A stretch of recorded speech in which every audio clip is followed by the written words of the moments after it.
A woman can't give talaq, because talaq is an Arabic word used for divorce when a man gives to a woman, husband gives to a wife. But a woman can divorce. There are 5 types of divorce in Islam. The first type is by unilateral agreement between the husband and wife. Both may say, okay, we aren't compatible, let's part. The second type is by the unilateral will of the husband, that's called a salah, in which he has to forego his meher. If he hasn't paid it, he has to pay it to her, and including the gifts he has given to her. Third type is by the unilateral will of the wife. I repeat, by the unilateral will of the wife, if she mentions it in her marriage contract. If she mentions it in a nikah nama, in a marriage contract, that she has the right to give unilateral divorce, she can give it. It's called as isma. I've never heard of anyone speaking about isma. It's called as isma. Even a woman can give divorce, isma. Third category is if the husband ill-treats her or does not give her equal rights, she has the right to go to a qazi and nullify the marriage. It's called as nikah-e-fask. In this, according to the qazi, he may ask the husband to give the full meher or part of the meher depending upon the qazi. And the last is kulah, that even though the husband may be a very good husband, the wife has got no complaints against the husband, but for personal reason she does not like the husband, she can request the husband to divorce her, and that's called as kulah. But very few people talk about women giving divorce to the men. Some of the ulamas have categorized these 5 types of divorce into 2 or 3 different categories. But broadly, there are 5 types of divorce in Islam. Hope that answers the question. We would now ask 2 very short questions again from the slips, and then we'll allow a last question to Zakir to give in very brief the answer to the question, why are women not allowed in the mosque? The question asked is, why aren't women allowed in the mosque? And in brief, it's difficult. There is no statement in the Quran or the Sahih Hadith which prevents women from entering the mosque. Some people quote a particular hadith and say the Prophet said, it is better for the woman to pray in the house than the mosque. It's better for her to pray in the house, in her inner room, than in a house. They are taking hold only of one source and neglecting all the other sources. You should realize the context of this hadith. Prophet Muhammad also said that when you pray in the mosque in congregation, you get 27 times more sawab. So a lady questioned Prophet Muhammad, we have got infants, we have got household work, how can we go to the mosque? So in reply to this, the Prophet said that if a lady prays in the house, it's better than the mosque. It's preferable for her to pray in the room than the house. Because if she has infants or problems, she will get the same sawab. There are several hadiths which indicate that women were never prevented from entering the mosque. The hadith which says that prevent not the servant of Allah who are females from entering the mosque. And the hadith says, the Prophet ordained the husband that if your wife want to go to the mosque, do not prevent them. And several hadiths are there, I won't go into the details, but Islam gives permission for a woman to enter the mosque, but there are separate and equal facilities. We don't believe in intermingling of sexes. Why we don't believe, as the question was asked earlier, if we have intermingling of sexes, then as we know what happens in the other religious places, people come more for east-teasing and bird watching than to pray. Therefore, Islam does not believe in intermingling of sexes. There are separate entrances for man and woman, separate places of wudu, ablution for man and woman. Man and woman are made to stand separately. And a woman can't stand in the front, because a woman stands in front, but natural, the man behind will be disturbed. In Islam, when we pray, we stand shoulder to shoulder. And the medical doctors will tell us that the female has 1 degree higher temperature. If you have a lady next to you, you will feel warm and soft.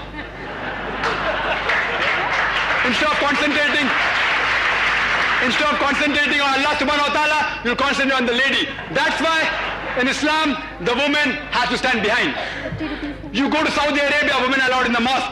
You go to London, women are allowed in the mosque. You go to America, women are allowed in the mosque. It's only in India that they're prevented. And it's close by. You go to the Haram Sharif, in Mecca, in Masjid Nabawi, they're allowed. But alhamdulillah, there are few mosques in India, even in Bombay, which have started allowing women in the mosque. Hope the other mosques will follow. Thank you. The next question.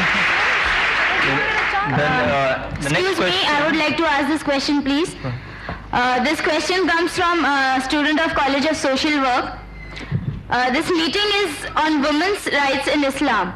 But I believe that most of the questions have satisfied our male audience.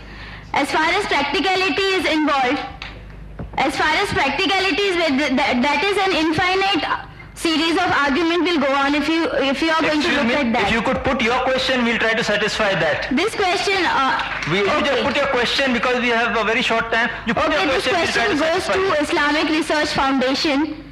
I want to ask that this meeting is on women's rights in Islam, and why isn't there any single woman sitting on the stage? Why do we have male panel only on the stage? And we believe that this doesn't satisfy our female audience for whom the meeting is organized. The sister has posed the question that why aren't women sitting on the stage in this function? Because there's no woman speaker today, sister. We have programs in IF on Fridays. We have programs in organization on Friday where the lady speakers, and there the ladies speak. Here, I'm supposed to speak on the topic, and I'm a gent, alhamdulillah, I'm not a female. And the chief guest also, alhamdulillah, Justice M.M. Qazi, and the coordinator, all are men. There are programs in which females speak, and we have female speakers as well as female chief guests. Inshallah, when we have a program next time, we invite you for that. The next question is, if talaq, is it necessary for the husband to take permission of the first wife before marrying the second? In brief, please. The question poses, is it necessary for the husband to take the permission of the first wife before marrying? It is not compulsory for the husband to take the permission of the first wife before marrying, because Quran says the only reason, the only condition for a person in which he can take more than one wife is he should be just between his wives. But it is preferable that he takes the permission. And it's his duty to inform his first wife that he's marrying. Because Islam says if you have more than one wife, you have to do justice. And if the permission is given by the first wife, but natural, there will be more cordial relationship between the husband and both the wives. But it is not compulsory, except in one condition. Except in one condition. If the wife mentions in a marriage contract that I do not want you to take any other wife as long as I'm there, then it becomes compulsory for the husband to take the permission of the wife before marrying. Otherwise, in all of the cases, it is not compulsory, it's preferable. The next question, in brief, please, in one line. My name is Yawar Hussain. When men and women are not allowed to mingle, so as to how women were allowed to mingle in the battlefield in the past. Brother asked the question that Islam does not allow intermingling of sexes. How come they intermingled in the battlefield? If you heard my speech correctly, brother, I said even in the battlefield they were doing hijab. There was a slight concession given. If you read Sahih Bukhari, it said that the feet of the women were seen. Normally even the feet are covered. So Islam gives a concession that during battlefield, since women even rode horses, the feet were seen. So Islam gives little leniency, but they're going to intermingle like what they do in the American army. They had to maintain the Islamic ethics as well as the Islamic dress code. We'll allow this as a last question.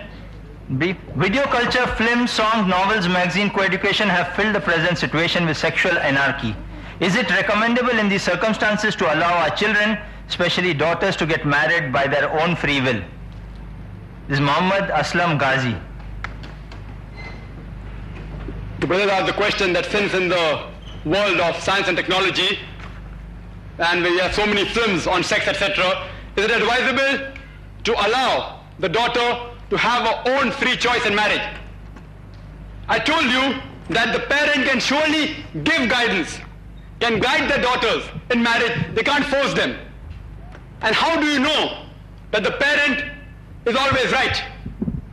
So here Islam gives permission that the parents can guide their children in marriage, but they can't force, because it's finally the daughter